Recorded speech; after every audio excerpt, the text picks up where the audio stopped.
ಕನ್ನಡ ನಾಡು ಸುದ್ದಿಗೆ ಸ್ವಾಗತ.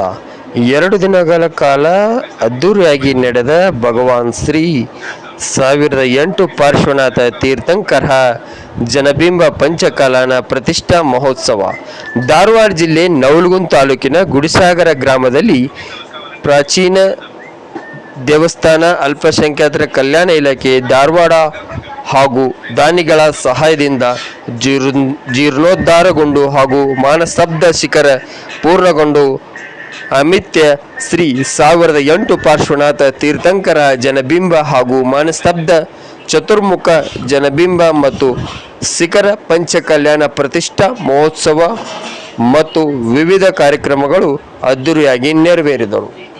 ವರದಿ ಶರೀಫ್, ಕನ್ನಡ ನಾಡು ಸುದ್ದಿ, ನವಲಗುಂದ.